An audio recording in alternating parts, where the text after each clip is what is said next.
Hello மக்களே, நீங்கள் hand feeding sick வளர்க்குறீங்க அப்படின்னா நீங்களே அவங்க வளர்ற வரைக்கும் நீங்கள் தான் அவங்கள ஹேண்டில் பண்ணணும். எதனால சொல்கிறேன் அப்படின்னா, சிக் எடுக்கிறீங்க அப்படின்னா அது ஒரு மிகப்பெரிய ஒரு கமிட்மெண்ட். அவங்களுக்கு வந்துட்டு டைமுக்கு ஃபுட்டு தரணும்.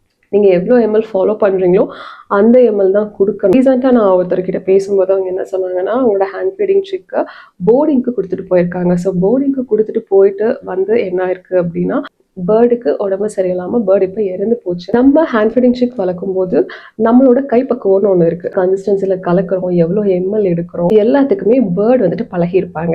நம்மளோட பேர்டு எவ்வளோ அறிவாளிங்க அப்படின்னா, அவங்களுக்கு நம்ம எந்த பாத்திரத்தில் ஃபுட்டு கலக்கிறோம், அந்த ஸ்பூனும் பாத்திரமும் சேரும்போது என்ன சவுண்ட் இருக்கும், எந்த டப்பாவில் நம்ம ஹேண்ட் ஃபீடிங் ஃபார்முலா போட்டிருக்கோம், தண்ணி கொதிக்கிறது எதில் வைக்கிறோம், இப்படிங்கிற எல்லா கலர்ஸ், தெர்மாமீட்டரோட கலர், இது எல்லாமே அவங்களுக்கு பதிஞ்சிருக்கும். ஸோ இதை வந்துட்டு உங்களால் பார்த்துக்க முடியல, ஒரு 2-3 நாள் பார்த்துக்க முடியல அப்படின்னு சொல்லிட்டு நீங்கள் போர்டிங்கில் விட்டுட்டு போகும்போது என்ன ஆகும் அப்படின்னா, ஃபர்ஸ்ட் அவங்களுக்கு ட்ரஸ்ட் இஷ்யூ வரும்.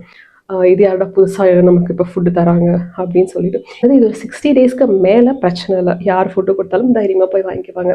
ஆனால் 60 டேஸ்க்கு முன்னாடி நீங்கள் வேறு யார்கிட்டையாச்சும் பார்த்துக்க சொல்லி கொடுக்குறீங்க அப்படிங்கும்போது கண்டிப்பாக ட்ரஸ்ட் இஷ்யூஸ் ஃபார்ம் ஆகும். நம்மளை எங்கேயோ புதுசாக விட்டு போயிட்டாங்க, நம்மளோட ஹியூமன் எங்கே அப்படின்னு சொல்லிட்டு ரொம்பவுமே பயப்படுவாங்க.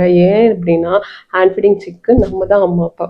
ஸோ நம்ம வந்துட்டு அங்கே ப்ரெசன்ஸில் இல்லைங்கும் போதே ஃபர்ஸ்ட் அவங்களுக்கு ரொம்ப கொஞ்சம் பேனிக் ஆவாங்க. மற்றவங்க கிட்ட கொடுக்கும்போது அவங்களோட கைப்பக்குவம் எப்படின்னு தெரியாது. அவங்க என்ன கன்சிஸ்டன்சியில் கலக்குறாங்க, எவ்வளோ டெம்பரேச்சரில் கொடுப்பாங்க, பேர்டை எப்படி ஹேண்டில் பண்ணுவாங்க அப்படிங்கிறது தெரியாது. ஒருவேளை அவங்களுக்கு ரொம்ப எமர்ஜென்சி, அவங்களால பார்த்துக்கவே முடியாது அப்படிங்கிற பட்சத்தில் ஹேண்ட் ஃபீட் பண்ணிட்டு இருப்பாங்க பார்த்தீங்களா, நிறைய சிக்ஸை வளர்த்து கொஞ்சம் அதில் ஸ்பெஷலைஸ்டாக இருப்பாங்க. நீங்கள் அவங்கக்கிட்ட கொடுத்துட்டு போங்க, அது கூட ஓரளவுக்கு அக்செப்ட் பண்ணிக்கலாம். பழக்கம் இல்லாதவங்க கிட்ட கொடுத்துட்டு போகும்போது நம்ம பார்த்துக்கிற மாதிரி வராது. ஸோ என்ன நடக்கும்னு கேரண்டி கிடையாது. நீங்கள் எங்கே போகிறதா இருந்தாலும் ஹேண்ட் ஃபீடிங் சிக் ரொம்ப குட்டியாக தான் இருக்கும். ஒரு பேஸ்கெட்டில் போட்டு, நல்லா வென்டிலேட்டடாக இருக்கிற ஒரு பேஸ்கெட்டில் போட்டு கொஞ்சம் உடன் ஷேவிங்ஸ் போட்டிங்க அப்படின்னா அது ஈரமும் ஆகாது. பேஸ்கெட்டில் போட்டு நீங்கள் தூக்கிட்டு போயிருங்க. அவங்களுக்கு எந்தெந்த இன்டர்வலில் எப்பப்போ ஃபுட்டு கொடுக்குறோமோ அந்த ரொட்டீனை தயவு செய்து மாற்றாதீங்க. அவங்க வளர்ற வரைக்கும் அந்த ரொட்டீன் அவங்களுக்கு ரொம்ப ரொம்ப முக்கியம்.